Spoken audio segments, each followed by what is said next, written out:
Satpol PP Provinsi Bali Minggu 2 Januari mengamankan 3 pengamen berpakaian adat Bali di 2 lokasi. Hal ini menindaklanjuti keluhan masyarakat terhadap maraknya pengamen berpakaian adat Bali di wilayah Denpasar dan Badung. 3 pengamen yang diamankan berasal dari Tianyar, Karangasem. Mereka diamankan di persimpangan Sanggaran dan Simpang Buagan, Jalan Tunku Umar. Saat diinterogasi petugas, ketiganya mengaku ngamen karena tidak ada pekerjaan lain. Mereka mengaku mulai mengamen sejak 3 hari lalu. Sekali ngamen, selama 2 jam mereka mendapat uang sekitar Rp200.000, namun dibagi-bagi dengan temannya. Kasatpol PP Provinsi Bali Dewa Nyoman Rai Darmadi mengungkapkan penertiban terhadap para pengamen tersebut untuk menindaklanjuti keluhan masyarakat.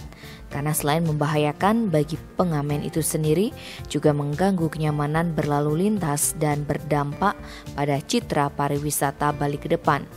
Dewa Darmadi mengimbau kepada masyarakat khususnya pengguna jalan agar jangan pernah memberikan sesuatu kepada para pengamen, karena itu tindakan yang keliru.